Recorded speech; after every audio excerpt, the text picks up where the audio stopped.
selamat pagi. Assalamualaikum warahmatullahi wabarakatuh.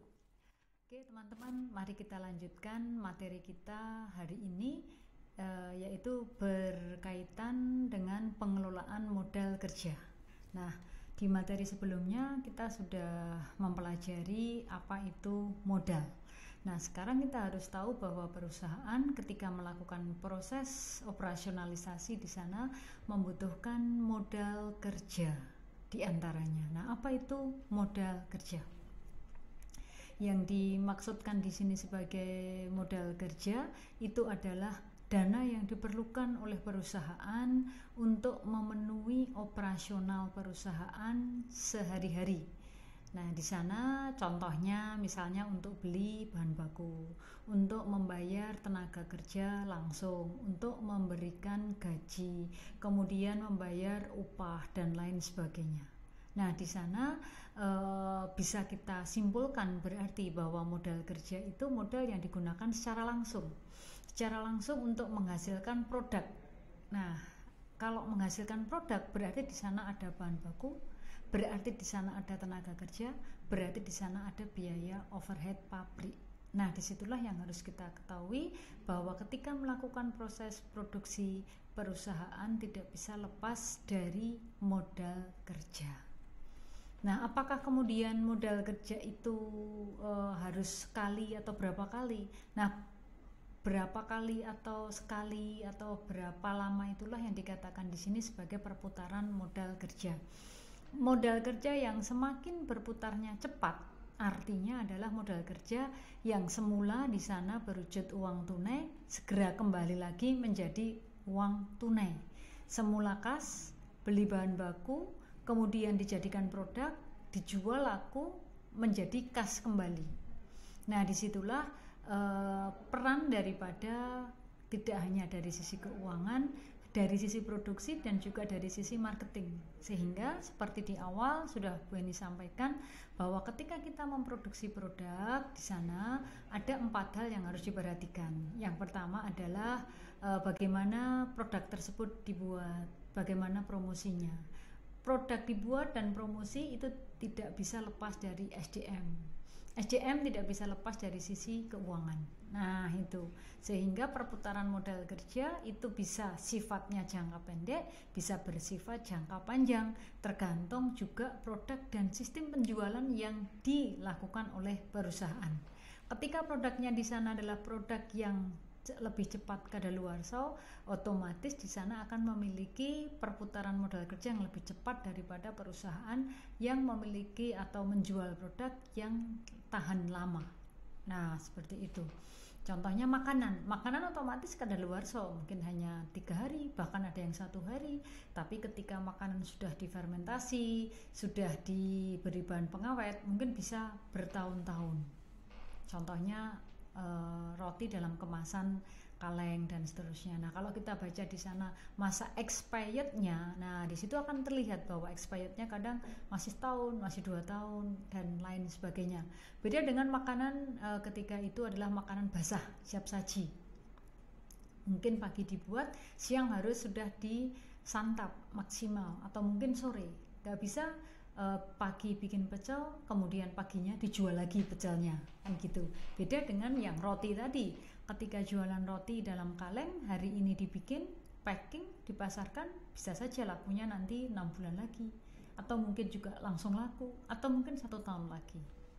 Nah, untuk melihat perusahaan itu menggunakan modal kerja apa saja, di sini didekati dengan 3 pendekatan. Pendekatannya adalah dari sisi konsep, kuantitatif, kualitatif, dan fungsional. Apakah modal kerja kuantitatif itu? Yang dimaksudkan modal kerja kuantitatif di sini adalah modal kerja yang digunakan perusahaan secara langsung dan modalnya hanyalah modal sendiri.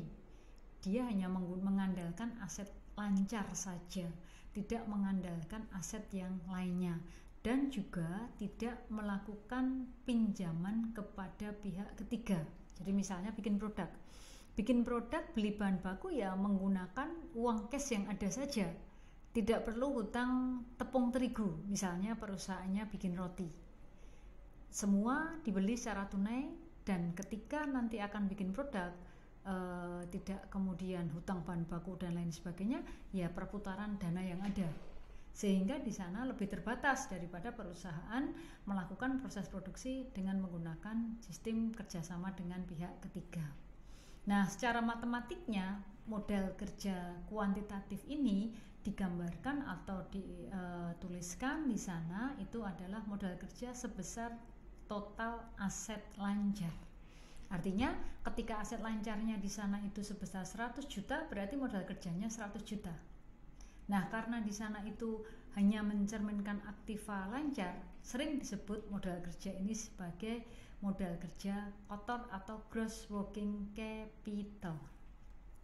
Kemudian yang kedua adalah modal kerja kualitatif. Apa itu modal kerja kualitatif?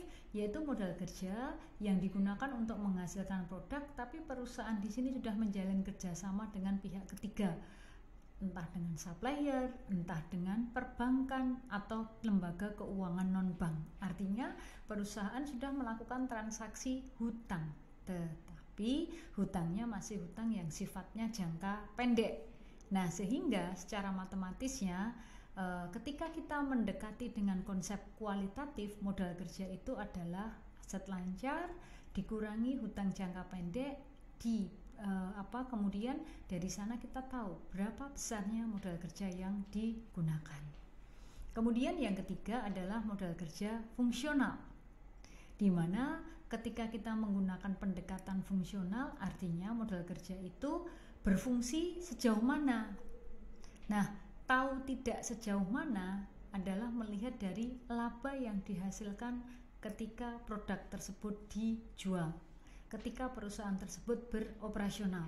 Sebesar berapa sih laba yang diperoleh? Nah, laba yang diperoleh itu kemudian dibandingkan dengan aset, dengan modal.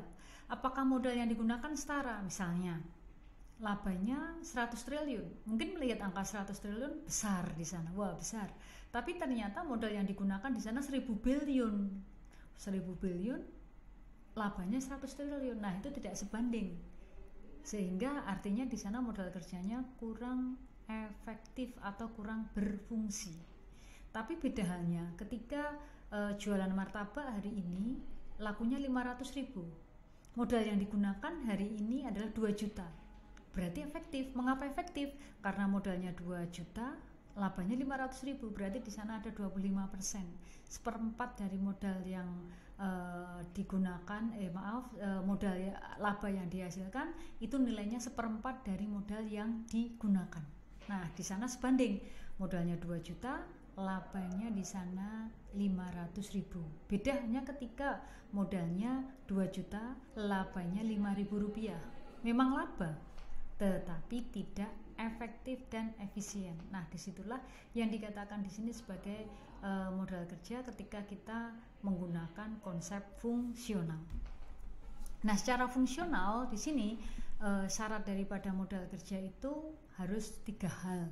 Yang pertama adalah current income, di mana current income itu adalah pendapatan yang sifatnya jangka pendek. Kemudian sesuai dengan tujuan perusahaan, dan kemudian 1 periode akuntansi. Nah, disitulah yang bisa kita ketahui syarat daripada fungsi daripada modal kerja. Nah, di sini ada sebuah contoh. Contohnya adalah ada aset lancar. Nilai aset lancar tersebut 260 juta rupiah. Kemudian aktiva tetapnya 700 juta rupiah. Di mana aset lancar itu terdiri dari kas 15 juta rupiah, efek 50 juta rupiah, piutang dagang 75 juta rupiah, dan persediaan barang 120 juta rupiah. Kemudian ada tambahan keterangan di sana bahwa penyusutan setiap tahunnya untuk bangunan dan gedung 50 juta rupiah, mesinnya 40 juta rupiah. Kemudian penjualan kredit dengan profit margin sebesar 30%. Atas dasar tersebut di atas dapat dihitung besarnya modal kerja menurut konsep fungsional. Nah, di sini akhirnya bisa kita lihat bahwa modal kerja atau working capitalnya di sana adalah seluruhnya yang ada di aset lancar, kas, piutang, persediaan, dan di sana bahkan ada penyusutan bangunan dan ada penyusutan mesin. Tapi kalau kita melihat dari sisi konsep modal kerja yang potensial di sana, itu adalah sisi lain selain tadi yang sifatnya langsung. Misalnya efek nggak langsung, artinya apa? Di sana adalah uang tunai yang disimpan di bank.